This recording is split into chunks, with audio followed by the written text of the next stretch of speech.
Hi, Ramakrishna. Thank you so much for coming on to the Everyday Mystic. Thank you for having me. It's really lovely to meet you.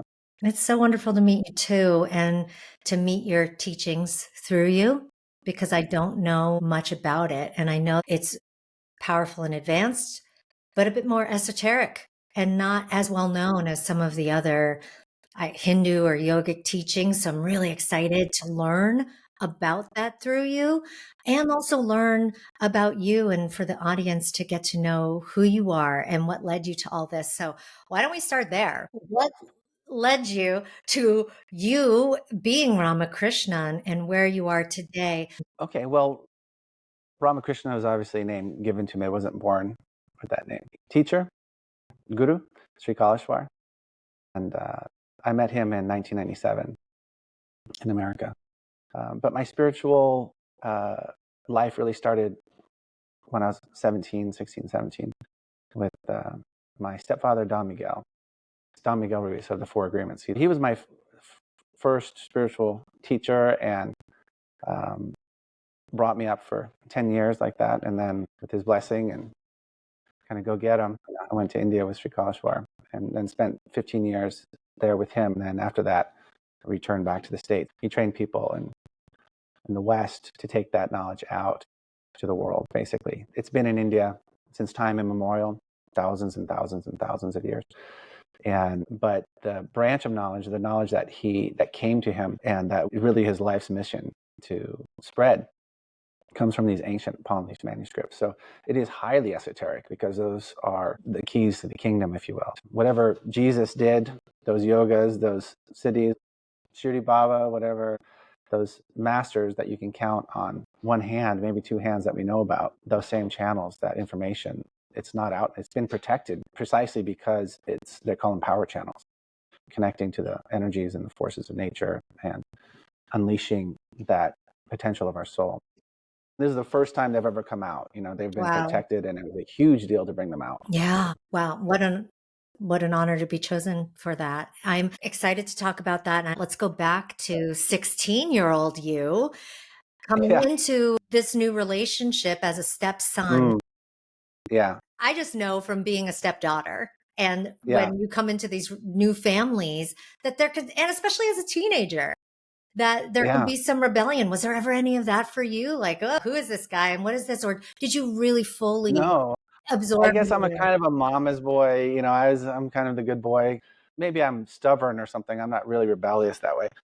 But it was awkward, I would say. My mom tricked me into, I had asthma. And as a kid, I played sports and stuff, but it was an issue. So she was looking into alternative healing for her. She had a arrhythmia. And so she started looking into those kind of things. And this is way back when, right? The 70s and 80s. And she came across a spiritual healer in San Diego, which was actually turned out to be Miguel's mother. They called her sister Sarita at the time, and later they called her mother Sarita. And so she told me that she was going to go look at real estate, and she wanted me to come with her. She was a real estate agent. And I said, okay. She didn't do that often, and I didn't particularly like looking at houses. But anyhow, we ended up in Barrio Logan, this area of San Diego near the Coronado Bridge. And I said, Mom, you're looking to buy property down here? Back then it was not dangerous, but she said, well, I kind of lied to you. I want you to get a spiritual healing from this lady. And I think she wanted it, or I'm not sure. Anyhow, I said, okay. So we went there, and Mother Sarita, or Sister Sarita, she did this psychic healing on me. And yes, it's awkward. It was a little strange, but I was going with it. I wasn't a big reader as a kid, but when I came across the Castaneda novels, I really loved those. Those clicked with me in a way that no schoolwork, anything had really clicked with me. I just felt more natural or real to me than anything I'd come across. So I devoured those and I reread those. So maybe I had some kind of openness to that already. So she did the psychic surgery on me, and at the end, I happened to open my eyes because it's psychic surgery. She's like tapping my chest, and she's doing a nail down here, and she's scraping. And at the end, I opened my eyes, and I clearly saw that my chest was open. It didn't freak me out, but it was, I think some part of me thought I was dreaming or whatever. Yeah. I didn't know what to make of that. But I was probably quiet for a few days after that. But my asthma was really healed. And so then I had to go back a few weeks later. to have the psychic stitches taken out. So then we went and she got the stitches, but she wasn't there. Her son was there, Don Miguel, and he did the surgery and the thing. And that's when we met him. And when we first met him, we walked in, and it was kind of a dark, not dark, but it wasn't well lit kind of passageway that you walked into. And he was standing at the end, and my mom and I both walked in there, and we just stopped and looked at him, and we just knew that we knew each other. It was just one of those moments, just frozen in time, just like. And so then my parents were not separated, but basically waiting for me. I was the youngest, waiting for me to go to school or college or something before they got a divorce. I found out later, but they were already parting their ways. But then things moved quickly in the next year or so. Then they did get separated, and then she went with Miguel at some point, and then probably 3 days after their relationship started, we went to the house, and his mother said, "Okay, I'm going to marry you now," and just performed this spiritual ceremony. And they're laughing, and then when I came back from boarding school, I went and visited this house, which was not small, but had a lot of people, like a lot of little rooms and a big Mexican family there. And there's probably 1, 2, 3, 4, 5, 6, like 7 people living in a 2,000 square foot house, maybe 1,500 square foot house, like one level. And it was heaven. It was comfortable, and it was chaotic. Miguel's kids, Jose and Miguelito, were 7 years old, around that age, and running and fighting, and then the families would come over, and it was just always activity, very different from our house where we grew up in, a big house, and we all had our own rooms. And yeah, it was weird, but I remember one time screaming and everything was going on, and normally something like that happening in our house, my dad would be yelling something. There would be some kind of drama. And I looked down the hall at Miguel, and his bedroom was at the end of the hall, and the doors open, and his bed was there, so you could see all the way down. And he's sitting on his bed, and it was just like a little Buddha character. I didn't think Buddha, but he was peaceful. What I saw was somebody who was peaceful amidst chaos.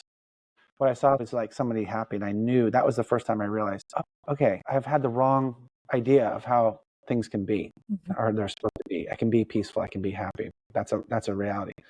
And I'll never forget that. That really just, it was almost like it was designed. I never asked him, but it was just so much loud noise and kids fighting and screaming and running around, and there he's sitting on the bed, just as peaceful and happy as you could imagine. And it just struck me. It really hit me hard, that piece. And I just fell in love at that moment. Like, yes, he was already doing those things, and I wanted to be his student, but I was too embarrassed to ask. So one night we're sitting around, and by that time I think I was 17. So I'd come back from boarding school a few times and spent some time with the family and him, and attended some of his classes that he was teaching, and a lot of the spiritual healing that they were doing. And so already seeing another world, already understanding, but it felt so natural to me. It felt so real. People would come in with entities or black magic, which I didn't really believe in at that time, and they'd be healing them, and something kind of WWF almost would happen. I didn't know what to make of it, but I knew these people were genuine. It wasn't a show of any sort, but it was fascinating to me. I just felt drawn to it. It felt natural to me. Yeah. Well, I love to hear that because, I know that sometimes not even stepchildren, but children can sometimes rebel against their parents' teachings. And I'm not saying just for the sake of rebellion, but maybe it was just the path ordained was different. And even though other people look up to the wisdom of that elder, the children Right. might be like, no, dad's Yeah. dumb. Dad's just, this is silly Right. stuff. And they may go a different direction. So you felt immediately connected to it, felt like it was home, felt like it was real for you right away. So that's beautiful. Yeah. It took a little getting used to. It wasn't like I was trumpeting it. I liked him as a person. I respected him and I loved him. So, and he was just a man of love. So really easy. Yeah. So around that time, he took me as a student and gave me an initiation. What was initiation with Don Miguel Ruiz like? Well, there was a few phases of that. You would say it was a test, I guess. You would measure a student before you would take a student. It was at night, and they lived in Chula Vista in San Diego on a kind of a cul-de-sac, and with a big street lamp that was out on the street just near the house. So it was dark, and I remember I didn't know why the lights weren't on. Maybe we just didn't turn them on, but we were sitting in a living room, the three of us, my mom and Miguel and I, just talking, and And he stood up and he just took my hand and he pulled me into, it was like a office or bedroom, and he sat me down and didn't turn on the lights or anything. It was just sitting in the dark, except that the light from the street lamp was coming through, and it was really coming through right across his face. So there were some blinds. So the bottom part of his face was dark, and it was just like the light came across his eyes, and he started talking to me about the soul. I had heard some of what he had taught before, so it wasn't a new concept, but it was a powerful setting, sitting on the floor in a dark bedroom. But as he was talking, I could feel myself shifting, and I couldn't really hear what he was saying at a certain point. And I knew that wasn't important, but all of a sudden, all the picture, everything started fading out. It just went down to his eyes, and there's a little bit of a, not jolt, but like I kind of recovered, and then I got everything back. But then I realized, oh, I like that. And so he just kept talking, and then I realized the way his voice is taking me there. He's using that, or I'm using that to focus on. And then did it again, and then his eyes were there, and then it was just his eyes, and then his eyes disappeared at one point, and then all of a sudden that was dark turned light, and I was sitting in front of an egg, like a giant egg. And I could see without moving my eyes, and the walls disappeared. I could see. It was just another. It was very natural, not spooky. And then I kind of, am I seeing things? Like fix my eyes, and then I got him back into focus, and then I listened to what he said. Like maybe I'm not paying attention, and so I did that a few times, and 2-3 times, and went back to that state. Realized kind of like the third time that I had read about that in Castaneda, and then I got excited, and then it stopped.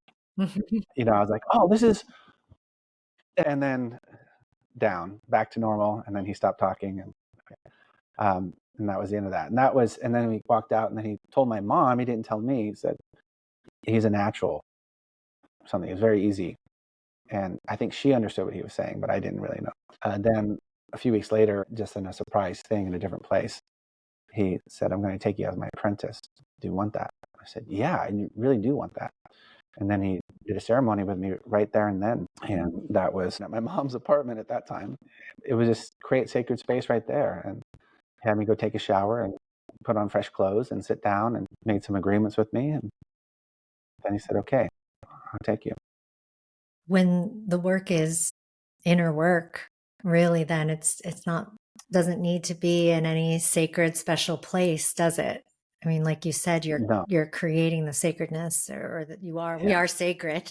So wherever we are creates that space. So thank you so much for sharing that detail. I think that's really important for people to hear, that so much of what we're doing here and what we are experiencing and what we can experience here in this realm doesn't have to be done through as much pomp and circumstance as people think. Fanfare. Yeah. No.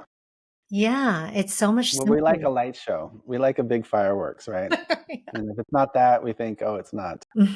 So his words carried you there, but you were also very open to it. It sounds like your mind could close that down pretty easily, like it did when you got excited about, I saw this before, I read about this before. Well, that was the thing. He was using that. He was stopping my mind. That's what happens when you stop your mind. Your perception automatically will shift.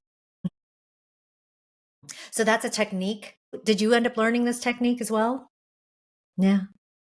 So when you say stopping the mind, he was inserting a thought to stop your mind, or that, tell me more about that. He's using his energy he's using his soul to put my mind down without me going to sleep. Generally, when our mind stops, we go to sleep. Yeah. Like when you meditate, the point of meditation is to be aware, to stop the mind. And so there'll be those stages of meditation where you start and you're kind of present, and the knowledge that we practice is all chanting mantras and using yantras. And when you start, you'll be chanting a mantra, and some random thoughts might come in, or the mind is always jumping, right? But with time or practice, the mantras create that energy, with a caveat that it's a powerful mantra.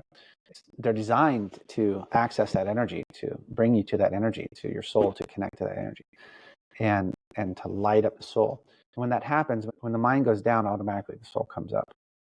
So we have different places in our being that we can experience from, right? And of the major parts. One would be mind, one would be body, one would be soul. And when your mind stops and you're still aware, that would be called meditation.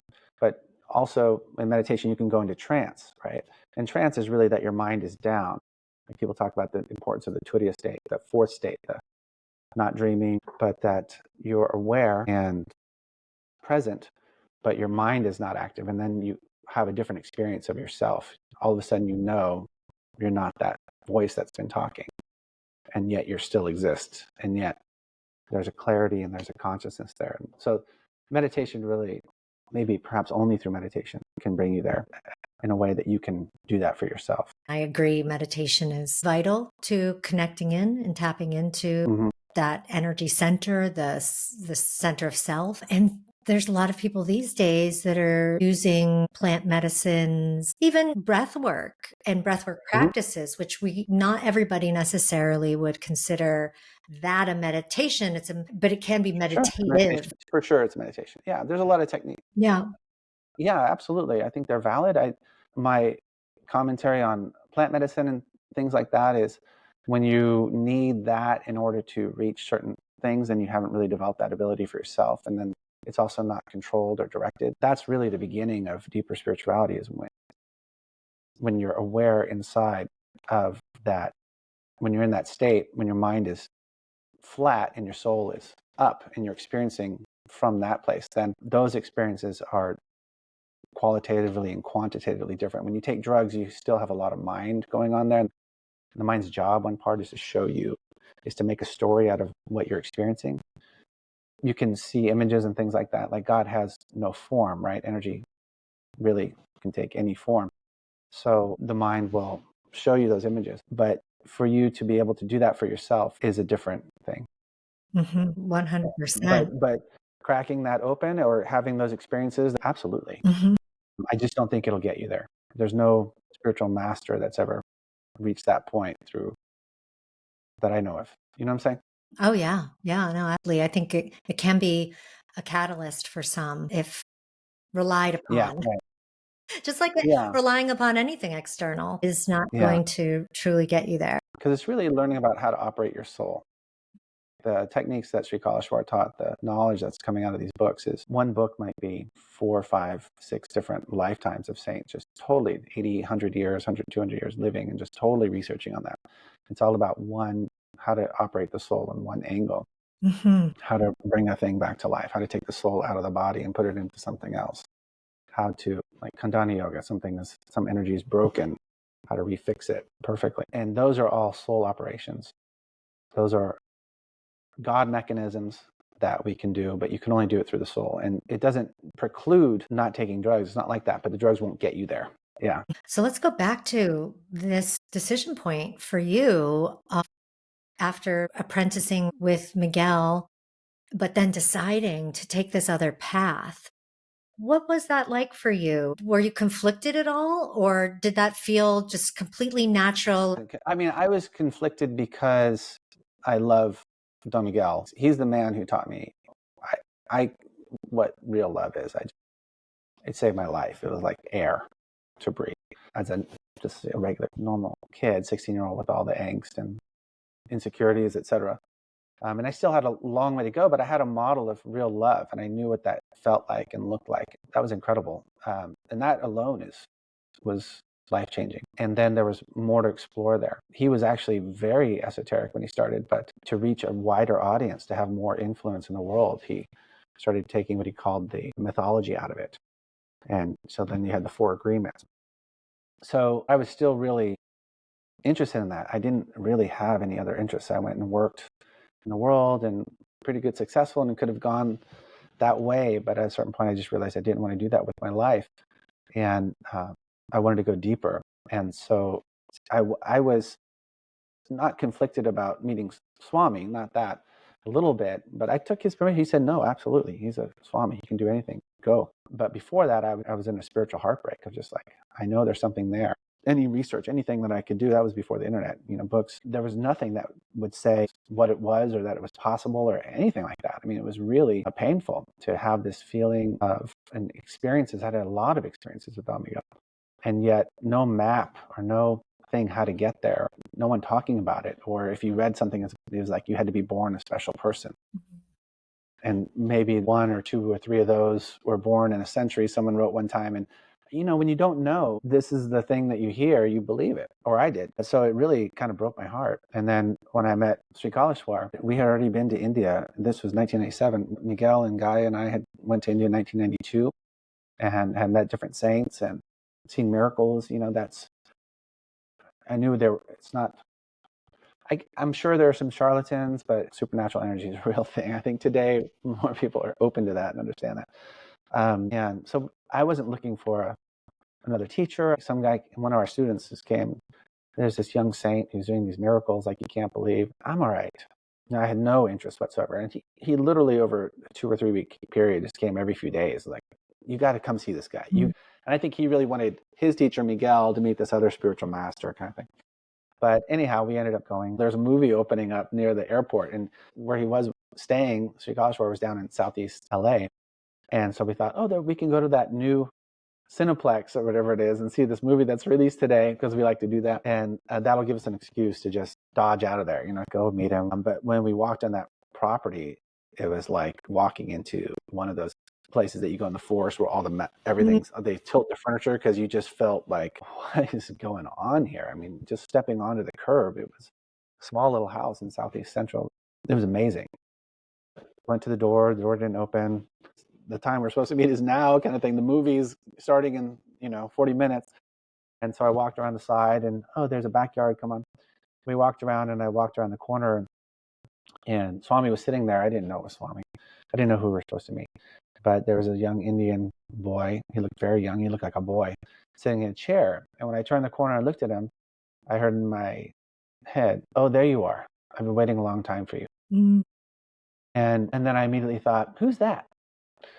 Like, that's not the Swami that we came to meet. I thought he was just one of the Indian guys waiting to see the Swami, because he was tiny. Yeah. At that time, he was in his sadhana. He weighed maybe 90 pounds, and he's already diminutive. And he's sitting in a chair, a big chair. He just looked like a 12-year-old. He didn't. I was picturing the hoary beard and the belly and And so I just went, and I thought maybe they're waiting for the Swami inside. So then we just all sat down right there. But the energy was so incredible, and we all sat down. And I wasn't a meditator. We just immediately went into a bliss trance. Moments, I said to my mom, like, "Are you feeling this?" She's like, "Yeah, this is incredible."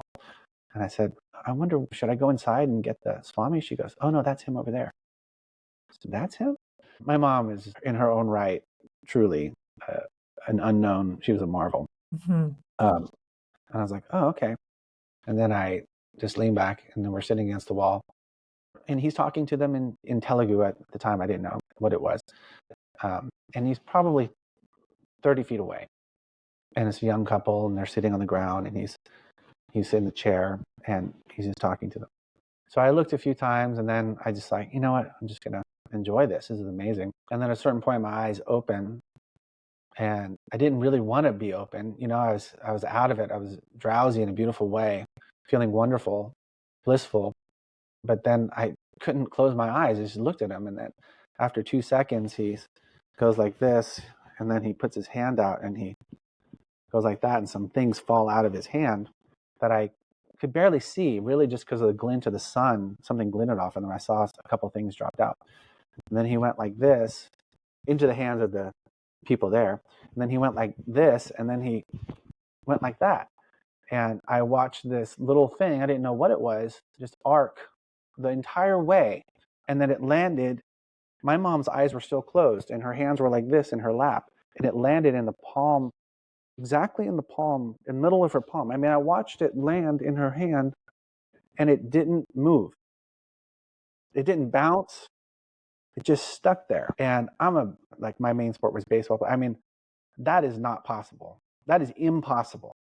That really was a moment for me. And it turned out to be like a little mother of pearl, something beautiful object. And I said, he just threw that from, like, I just was stunned. And I don't remember anything after that for a few minutes until he got up and he invited us inside and then talked to us for a little bit. And then at the end manifested some ash. But in that talk, he asked if we could bring our people, your students, if they wanted to learn the supernatural healing techniques. And I said, wait. And they started talking like, well, we could meet at this time or something, like, or we might need a day or two. And I just had to cut them off. I was like, wait a second. Did you just say you could teach that? I said, yeah, of course. Everybody has to learn that. I said, wait, you're not just born like that, knowing that? I said, no. He said, no way. Even Jesus had to learn. And then they kept talking. I didn't remember anything else after that. I don't have any recollection because I was so stunned by that. That was the answer to my prayer. Someone who can do that and wants to teach that. And I was interested in healing. I really wanted. I was already kind of a healer. I had success in healing, but then it stopped, or it would be a sometime thing, and I didn't know what was what around that, right? What the parameters, what I was doing right or wrong, or why it worked sometimes, or why it didn't work, or why it worked for a while and then might stop, or any of that. So I thought, I mean, I just couldn't believe that you could teach that. It's like, yes, I'm all in. But when we left that meeting, none of us talked. And it was a 45-minute drive back. None of us talked. We forgot about the movie completely. And we were just in this incredible bliss and silence and peace. And his voice was running in my head, and it didn't stop. It didn't stop for days. I don't really know when it stopped. But after a few days, at that time, I'd quit my job, and I'd moved down to live with my mom to figure out what my next step was. And she had moved to LA on a whim. If she hadn't done that, we wouldn't have met him. So after a few days, I went to the kitchen to make some breakfast, and she came in. And one of the things, it was like a constant, like my dialogue was replaced by his voice, even though I had only met him for a few minutes. And the voice was weird English. It wasn't my English. It was broken English, and it kept repeating certain things. And one of those was that I'm going to bring you to India and make you a supernatural healer. It might just be me, but I think generally we just don't accept things or recognize things as they are. It takes a while for that. Maybe it's just my imagination, or it's going to stop, or whatever. It was a powerful experience. But I didn't say that to anybody. I didn't tell anybody that. And I didn't tell my mom. And I didn't see her the next day. And the next morning, like 2 days later, we walked in the kitchen, and she said, Swami's voice keeps talking to me. I said, me too. In your head? She's like, yeah, it's running. And he keeps telling me he's going to make you a supernatural healer. I said, oh my God. Mom, that's what's been going on in my head. And then we just like, wow. Yeah. She's like, do you want to do that? I was like, yeah, I do. I want to go and learn that. If he's in India, then I'm going to go to India. That's going to happen. If there's any possibility, I'm going to India. She said, okay. So then I talked to Miguel about that, and he's like, absolutely, of course. And gave him a blessing. And then a few weeks later, he left LA and said he would call me. And then I didn't hear from him for like 5 months. That was another interesting time. But anyway, that first year or 2 years, I could write many, many books on. It's packed. It's just another world, It's not the normal world we live in, but it is the normal world we live in. It's just more like normal than the normal world, right? It is normal. It is the natural world. Yeah. It is the natural world. It's not the world that most of us see and interact in, right, or are focused on. But it is the real world. I know just in reading a little bit about him when you were introduced to me to come onto the show, I didn't know anything about Sri Kaleshwar. Yeah. So I looked him up and did a little bit more reading on him. And I know that part of the impetus, his wanting to find his students to then bring that knowledge, these teachings more widely out into the world within the West so that it would come back to the That's East. Right. So this directional flow of like, I've got to get people out here that are going to help bring it back home, and almost like that cyclical nature of like closing the loop in a sense, or the way I saw it. What do you make of that as far as him bringing something that you were saying is, this is advanced technology and information that was kept away or kept only for a few chosen few, to it being more, okay, well, we're going to widely spread this. What do you think about that? And did you ever have any fear that it would get in the wrong hands? Well, he certainly did. And that's why it had been protected like that. That's why it would go one student, student to master, maybe two students, but maybe also no students. If there wasn't anybody eligible, that knowledge would not be shared, and they might pass that book to another saint, or they might just bury it and say, God's will. You didn't give me a good student, because it is a power channel, like a sword. You can use it, or a fire. You can use it to cook your food, or it can burn. So people's intentions are everything, and egoism and greed and power corrupts. All that is true. So whoever shares that knowledge, whoever student you train, you're karmically connected there. You're karmically responsible. Whatever energy they're using is coming through you. And if they're misusing it, it's not good for them. It's not good for the planet. It's not good for you. So saints have huge fear about sharing what they're actually doing. They don't give it easily. That's why that normal model of 15, 20, 30 years of serving the master, where they can really see you in every circumstance and they really know you, because they just don't trust the Maya. They don't trust the illusion. Illusion is illusion because it's illusion. You can't anticipate it, right? Right. So they put you under, and they put you through it, and they wring you out, and you have to prove yourself again and again. I mean, you have to turn to gold before those things are really shared with you. So he flipped that on its head, because that knowledge is disappearing so quickly. It's Vedic knowledge, but it's not for Indians. It's not for the East. It's for the planet. It's for humans. It's for the souls. And it belongs to humanity. It's a medicine. It's a healing. It's the link. It's the bridge between every single person and the divine. You need to have your own link. You don't need some intermediary between you and the divine. You can have your own direct connection with God in a way that is not talked about or really understood. The most real personal way you can imagine. But doing that takes some right effort and right guidance and right tools. So releasing that to just anybody is, he got all these things as a teenager, books, just thousands of palm leaf books. These saints would just give them to him. They recognized he was the one who was going to do that. And so thousands of palm leaf manuscripts, and he had to go through them and learn them and master them, and then decide which ones were even worthwhile anymore, because energy loss change, and some things just they weren't for this time and the darkness of this age. So it was a Herculean task. I don't know that anybody will ever really fully understand or appreciate, including myself, including the people around him, what that took. We could see it in process. We saw his, complete 1,000% dedication. I mean, every second of every day. I mean, he did not waste a second, and it was all about that. And he had planned to take off. You can choose when your soul comes out of your body. Almost, within a year or two, he just wanted to kind of teach us some things and then take off and then work from out there. Mm-hmm. But he ended up staying a lot longer, unexpectedly. But yeah, it's a huge deal. So then he had to make it like, if we could just post that knowledge, okay, here's the mantra for da da da, and just put it out on the internet. Now everybody has access to it. How great, how wonderful. Either at the time, the internet was just starting. We could have photocopied and just made a book and like that. But it doesn't work like that. Energy channels don't work like that. You have to be connected. You have to be guided through that. We don't know, and also what we know is very confused. And then it doesn't end up working. And then it's a disservice to that knowledge. And then that knowledge, even though it would work for whoever did it right, gets tossed aside. So it's maybe one of the more valuable things in the world, this information, truly. If you think about, anybody can do that, and anybody can reach. Swamis would often, not often, but many times say, well, why can't you be a Jesus? Why can't you be a Mother Mary? I mean, he loved Jesus, but Jesus is just sort of the pinnacle of what a human soul can do.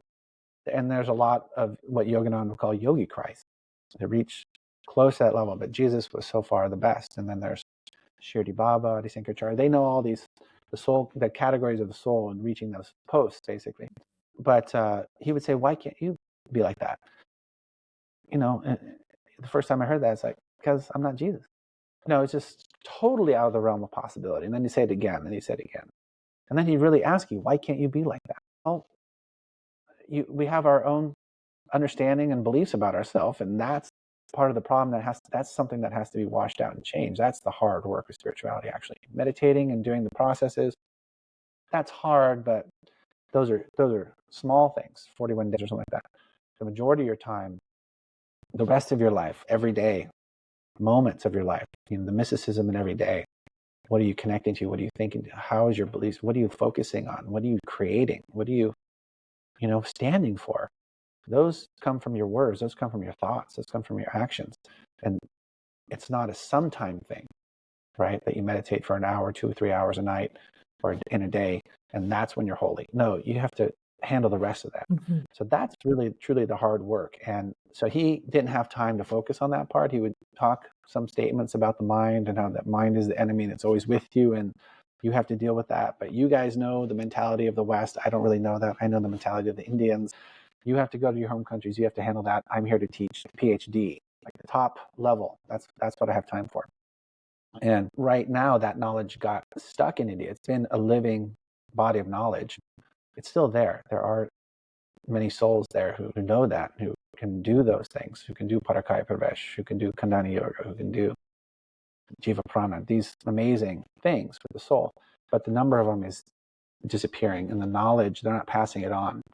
And so it's evaporating. So this incredible knowledge that has been really carefully curated for a long time. He carbon dated the books, and one of them was 6,000 years old, which is impossible. If you ask any architect, they'll say those things degrade after 200, but they're not normal books. They're not normal objects. So the book was written 6,000 years. That means it's already mastered for thousands of years. I mean, we're talking a long time that this has been protected and carried forward by a very select few.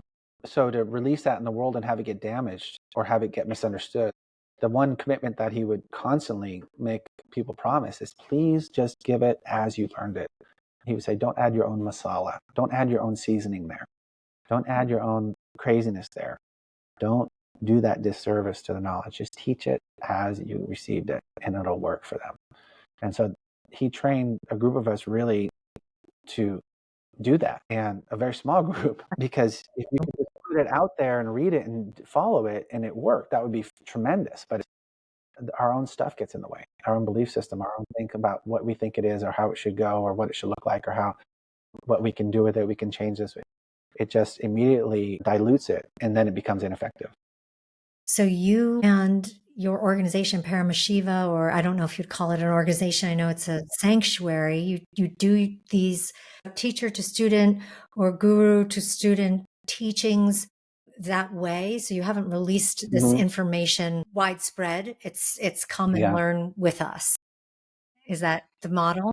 Yeah, that's right. I mean, I also teach the knowledge and techniques I learned from Don Miguel around the mind, around the mastery of the mind and awareness. That's fundamentally, that is something that has to happen. You can have big, incredible experiences. Some people just have an opening, but how to integrate that, how to maintain that, how to build that, it's a seed that you have to learn. That knowledge is not easy to come by. Intuition won't really get you there, to be honest, because we're in illusion. You have to have the accurate steps. The illusion's job is to hide the truth. So that's what we're pushing against. And it's with us, right? The mind is right here. So yeah, it's a lot of what we teach is those other tools around the mind and awareness and consciousness, but the techniques that we focus on comes from the palm leaves, and just exactly as Swami gave it. And then we take people through that because it's voluminous. It's a lot. And even one thing for a saint's life, 5 elements would have been a lifetime endeavor. We teach it in 8 months kind of thing. And then go to each. Swami called them healing techniques or enlightenment techniques. Healing and enlightenment are two sides of the same coin. You're healing the karmas. You're healing your misunderstanding. You're healing your desires. You're healing your pain. When we take care of the mind, when we give the soul the vibrations, when we learn how to give the soul the right, when we learn what that is and how to align with that, then automatically the soul starts coming up and starts acting. And then we start to see that. Then we can know that. Then we can become that. Then we identify with that. And then all of a sudden, the mind is a distant thing. So then do you see enlightenment as a product of healing? Healing and enlightenment, same thing. Same thing. Either you're healing one part means making happy. Like, you're healing your belief system. Why aren't people happy? Why is the index of happiness in America so low with the abundance that we have? We do trips to India. A lot of people, their concern is the poverty, but every person that goes comes back, and the culture shock is coming back here.